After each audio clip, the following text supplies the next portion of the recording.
அவ கூட 100 வருஷம் வாழணும்னு இல்ல, ஒரே ஒரு நாள் வாழ்ந்திருந்தா கூட யுகம் வாழ்ந்த திருப்தி எனக்கு இருந்திருக்கும். ஏமோ எனக்கும் இந்த மாதிரி பாஸ்ட்ல ஒரு ஐஷு மாதிரி இருந்து இந்த மாதிரி ஒரு லைஃப் நானும் சொல்லியிருந்தேனா என் ஆசையை நிறைவேற்றிருப்பியா? ஏன் சொல்ல அப்படி சொல்ற? ஏய் நீ என் உயிரிடா, உனக்காக அந்த ஆசை கூட நிறைவேற்ற மாட்டேனா? ஆனா அதான் உன் கடைசி ஆசையா இருக்கும். பரவாயில்லையா?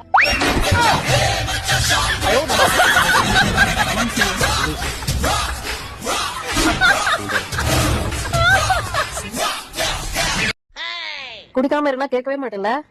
கொஞ்சமா தாண்டி குச்சேன், அதெல்லாம் சரக்கு கணக்குல கிடையவே கிடையாது. என்ன பாம்பே? மீன் குழம்பு சூப்பர் ஆகுதுப்பா. நீ சாப்பிட்டியா? இன்னும் இல்ல. பசங்க சாப்பிட்டாங்களா? இல்ல, முத நீ சாப்பிடு. அம்மா சாப்பிட்டாங்களா? இன்னும் இல்ல, நீ சாப்பிடு முத. என்னடி எனக்கு வீட்டுலயே மும்மரமா இருக்க? எங்க காணோம்? என்ன சாமி தேனுங்கிற? நீனா?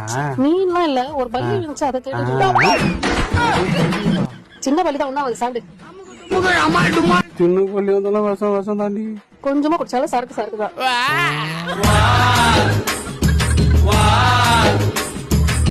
சுவாமி கொஞ்சம் காஃபி எடுத்துட்டு வாங்களேன்.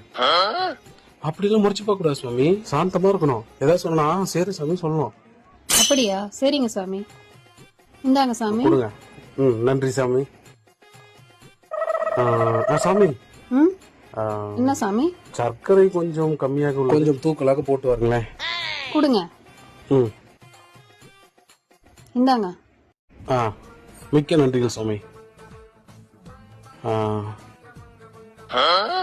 சுவாமி சூடு கொஞ்சம் கம்மியா இருக்கு, கொஞ்சம் சூடு பண்ணி எடுத்துட்டு வரீங்களா? சுவாமி, நம் சமூக வலைதளத்தில் ஜனவரி 8ஆம் தேதி அன்று ஒரு பதிவிட்டிருக்கிறோம். ஆமா, அது சற்று பார்த்து வாருங்களே. அப்படியா? இதோ பாக்குறேன். பார்த்து விட்டீர்களா?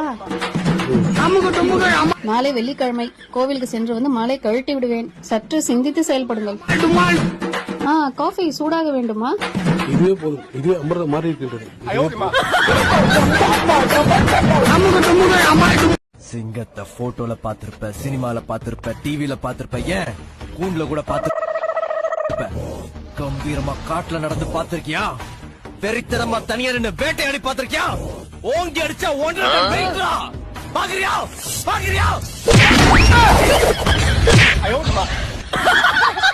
நான் செவனே தானா போய்க்கிருந்தேன். யாரு வம்பு தும்புக்காச்சும் போனனா? 46 வான ட்ரை பண்ணி பாக்குறேன். ஏய் 10பா. 46 சம்பா 10. அப்ப இதுக்கு முன்னாடி எடுத்துட்டு போனியா? அது 44 பத்தல. 44ல இருந்து 42 போன் பார்த்தா 46க்கு போயிடுது. அது ஒண்ணும் இல்ல. மூக்கு கீழே பஞ்சாயத்து கிணறு மாதிரி ரவுண்டா ஒண்ணு இருக்க. அத மூடி வச்சிருந்தீங்கன்னா எல்லாம் ஒழுங்கா நடக்கும். எப்ப பார்த்தாலும் சோறு சோறு சோறு.